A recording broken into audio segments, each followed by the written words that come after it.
3000 करोड़ से भी ज्यादा। बस इतना। भारत के इतने करोड़ रुपए आज एक ऐसी जगह फंसे हैं जहां बम गिर रहे हैं, जहां आग लगी है और जहां से निकलने का रास्ता बंद है। वो जगह है ईरान, और उस जगह पर भारत का सपना था चाबहार बंदरगाह। वो बंदरगाह जो पाकिस्तान को काटकर भारत को सीधे अफगानिस्तान और मध्य एशिया से जोड़ने वाला था। लेकिन रुकिए, अगर ये सब इतना बड़ा और इतना जरूरी था तो ये पैसा वहां फंसा कैसे? क्या सरकार को नहीं पता था कि ईरान पर हमला होने वाला है? क्या ये सब अचानक हो गया, या फिर कुछ ऐसा हुआ जो दुनिया की नजर से छुपा था और सिर्फ कुछ ही लोगों को पता था? ये सवाल इतना बड़ा है कि इसका जवाब जब सामने आएगा तो आप हैरान हो जाएंगे। अभी एक और बात, 25 और 26 फरवरी को मोदी इजराइल में थे, नेतन्याहू के साथ बैठे थे। $10 अरब का सौदा हो रहा था, दुनिया देख रही थी। और ठीक 48 घंटे बाद 28 फरवरी को अमेरिका और इजराइल ने ईरान पर हमला कर दिया। खामेनेई मारे गए, तेहरान जल रहा था। अब जरा सोचिए, मोदी इजराइल से लौटे और 48 घंटे में ईरान पर हमला। क्या यह महज एक इत्तेफाक था? दुनिया में इतने बड़े हमले अचानक नहीं होते, इनकी तैयारी महीनों पहले से होती है। तो क्या मोदी को पहले से पता था? और अगर पता था तो चाबहार में हजारों करोड़ क्यों फंसे रहे? ये सवाल अधूरा है, जवाब आगे मिलेगा।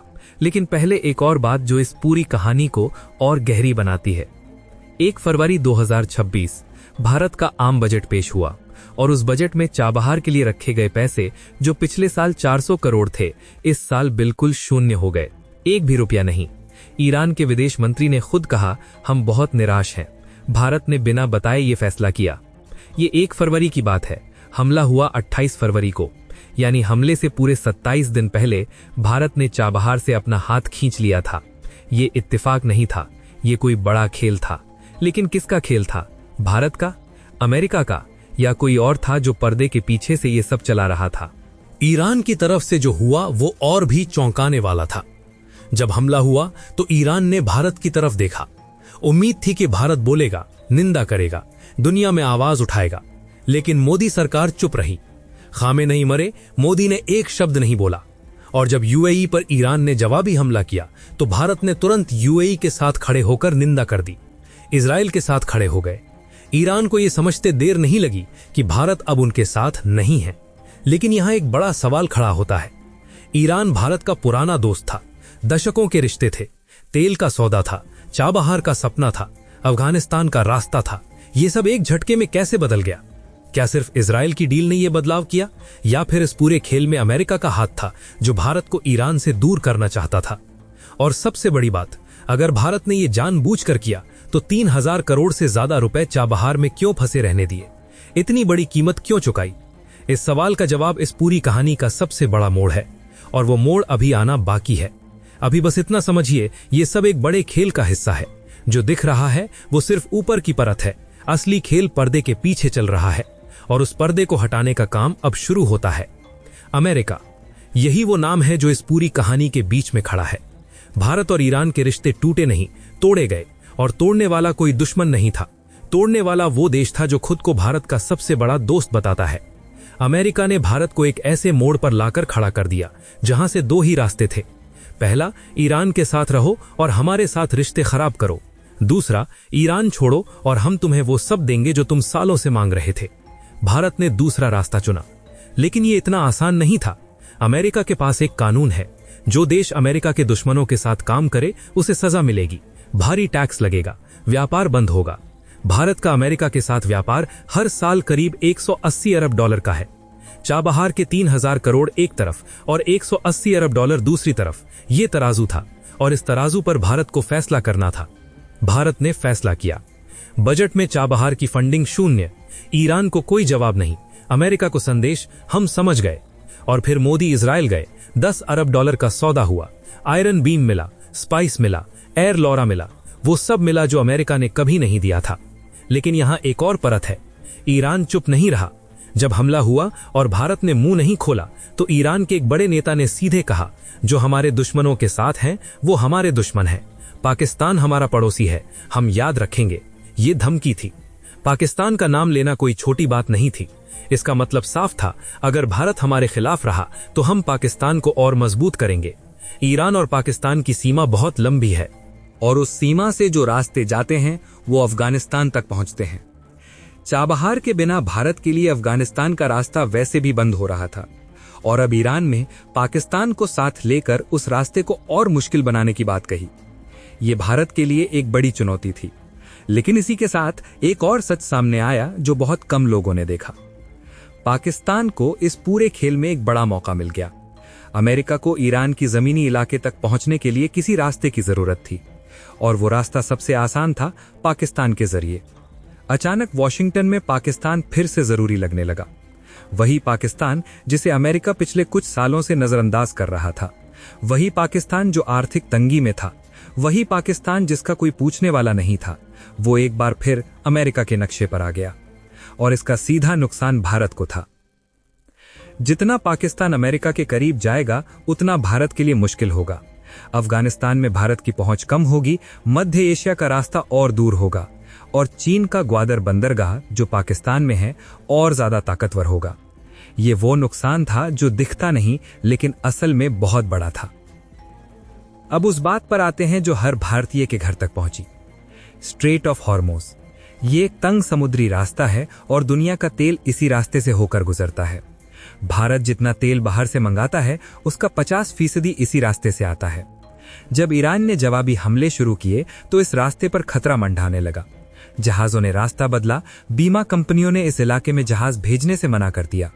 तेल का दाम ऊपर चढ़ने लगा और इसका असर सीधे भारत पर पड़ा। तेल महंगा हुआ, पेट्रोल महंगा हुआ, हर वो चीज महंगी हुई जो तेल से बनती है या जिसे तेल से चलने वाले ट्रकों से लाया जाता है। ये असर किसी एक शहर का नहीं था, ये हर घर का नुकसान था। और इसी के साथ खाड़ी में बसे 95 लाख लोगों की मुश्किलें शुरू हुई। यूएई, कुवैत, कतर, बहरीन, इन सब जगहों पर ईरान के जवाबी हमले हुए। कुछ जगहों पर हमले सीधे नहीं हुए लेकिन डर था। हवाई अड्डे बंद हुए, एयर इंडिया और इंडिगो की उड़ानें रोकनी पड़ी। जो लोग वहां काम कर रहे थे वो घर नहीं आ सके, जो घर आना चाहते थे वो वहां फंसे रहे और जो पैसा हर महीने भारत आता था वो रुक गया। 95 लाख लोग, 95 लाख परिवार, 95 लाख घर। ये असली चोट थी। ये वो नुकसान था जो चाबहार की फंडिंग के शून्य होने से बड़ा था, क्योंकि ये सिर्फ कागज पर नहीं था, ये जिंदगियों पर था। लेकिन इन सब के बीच एक सवाल अभी भी जवाब मांग रहा था। अगर ये सब इतना बड़ा नुकसान था, 3000 करोड़ फंसे, तेल महंगा, 95 लाख भारतीय खतरे में, तो भारत ने ये रास्ता क्यों चुना? क्या सिर्फ इजराइल की डील के लिए इतनी बड़ी कीमत चुकाई गई या फिर इस पूरे खेल में कोई और बड़ी चाल थी जो अभी तक किसी को दिखी नहीं? इसका जवाब इस पूरी कहानी का सबसे बड़ा और सबसे चौंकाने वाला हिस्सा है, चाल। ये सब एक चाल थी, लेकिन किसकी चाल थी और किसके खिलाफ थी, ये समझने के लिए थोड़ा पीछे जाना होगा। जब मोदी इजराइल गए तो दुनिया को लगा ये एक और डिप्लोमेटिक दौरा है, कुछ तस्वीरें, कुछ बयान, बस। लेकिन उस दौरे में जो हुआ वो एक साधारण मुलाकात नहीं थी। इजराइल ने भारत को वो सब दिया जो अमेरिका ने कभी नहीं दिया था। आयरन बीम, स्पाइस, एयर लोरा, बिना किसी शर्त के, बिना किसी पट्टे के। ये सौदा ईरान की कीमत पर हुआ था और भारत ने वो कीमत चुकाई। लेकिन अब सवाल ये है कि क्या ये सिर्फ एक हथियारों का सौदा था या इसके पीछे कुछ और भी था? जवाब है, बहुत कुछ और था। जब ईरान कमजोर होता है तो मध्य पूर्व का नक्शा बदलता है, सऊदी अरब को राहत मिलती है, यूएई मजबूत होता है, इजराइल की सुरक्षा बढ़ती है और अमेरिका का उस पूरे इलाके पर दबदबा और गहरा होता है। भारत उसी तरफ खड़ा हो गया जिस तरफ ये सब था। ये कोई छोटा फैसला नहीं था। दशकों से भारत की नीति ये थी कि हम सबके साथ चलेंगे, किसी एक खेमे में नहीं जाएंगे। रूस से भी हथियार लेंगे, अमेरिका से भी रिश्ते रखेंगे, ईरान से भी तेल लेंगे, इजराइल से भी सौदे करेंगे। ये भारत की पहचान थी, ये भारत की ताकत थी। लेकिन इस बार कुछ बदला। इस बार भारत ने एक तरफ चुना और जो तरफ चुनी उसमें मिला दुनिया का सबसे बेहतरीन लेजर हथियार, जीपीएस के बिना चलने वाला निशाना, 400 किलोमीटर तक मार करने वाली मिसाइल और एक ऐसा गठजोड़ जो मध्य पूर्व में भारत को नई पहचान दे सकता है। क्या ये सही था? विरोधी दलों ने संसद में मोदी को घेरा, कहा ईरान के साथ धोखा किया, चाबहार का सपना बर्बाद किया, हजारों करोड़ डुबो दिए। ये सवाल जायज था क्योंकि नुकसान हुआ, ये सच है। चाबहार का सपना अधर में है, ये सच है। 95 लाख भारतीय मुश्किल में थे, ये भी सच है। लेकिन दूसरी तरफ भी कुछ था। इजराइल से मिली तकनीक वो भारत की जमीन पर बनेगी, भारतीय कारखानों में, भारतीय हाथों से। ये मेक इन इंडिया का सबसे बड़ा रूप है और जब ये हथियार भारत में बनने लगेंगे तो भारत खुद दुनिया को हथियार बेचने वाला देश बन सकता है। ये एक बड़ी तस्वीर थी और उस तस्वीर में चाबहार के 3000 करोड़ एक छोटी सी कीमत लगते हैं। लेकिन अभी ये लड़ाई खत्म नहीं हुई है। ईरान में युद्ध जारी है, जवाबी हमले हो रहे हैं, स्ट्रेट ऑफ हॉर्मुज पर खतरा बना हुआ है और चाबहार पर अप्रैल 26 की डेडलाइन आ रही है जब अमेरिका तय करेगा कि भारत को सैंक्शंस मिलेंगे या नहीं। ये फैसला अभी बाकी है। आने वाले दिनों में 3 बड़ी बातें होने वाली हैं। पहली, अगर स्ट्रेट ऑफ हॉर्मुज बंद रहा तो तेल और महंगा होगा। भारत को रूस से और ज्यादा तेल लेना होगा। रूस खुश होगा लेकिन अमेरिका नाराज होगा। दूसरी, पाकिस्तान अगर अमेरिका के करीबी बनता है तो भारत के लिए अफगानिस्तान और मध्य एशिया का रास्ता और मुश्किल होगा। चाबहार के बिना ये रास्ता लगभग बंद है। तीसरी, ईरान का नया नेतृत्व तय करेगा कि भारत के साथ रिश्ते रहेंगे या नहीं। अगर नया नेतृत्व भारत की तरफ हाथ बढ़ाए तो चाबहार का सपना फिर जिंदा हो सकता है। अगर नहीं तो वो 3000 करोड़ हमेशा के लिए अधर में रहेंगे। ये भारत का सबसे बड़ा इम्तिहान है। एक तरफ अमेरिका और इजराइल का साथ, हथियार, तकनीक और नई दुनिया। दूसरी तरफ ईरान का रिश्ता, तेल, चाबहार और एशिया का रास्ता। भारत दोनों को एक साथ नहीं रख सकता, कम से कम अभी नहीं। तो क्या भारत जीता या हारा? न पूरी तरह जीता, न पूरी तरह हारा। भारत ने एक बड़ी कीमत चुकाकर एक बड़ा दांव खेला है। ये दांव काम करेगा या नहीं, ये आने वाले महीनों में पता चलेगा। जब चाबहार की डेडलाइन आएगी, जब ईरान में नया नेतृत्व आएगा, जब स्ट्रेट ऑफ हॉर्मुज खुलेगा या बंद रहेगा।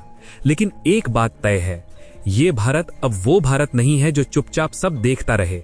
ये भारत अब बड़े फैसले लेता है, कीमत चुकाता है और आगे बढ़ता है।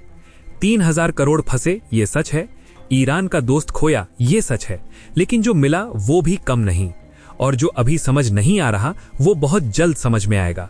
आपको क्या लगता है, भारत ने सही फैसला किया? क्या चाबहार की ये कीमत चुकाना जरूरी था? नीचे कमेंट में जरूर बताइए। और अगर ये जानकारी आपको काम की लगी तो एक लाइक जरूर करें।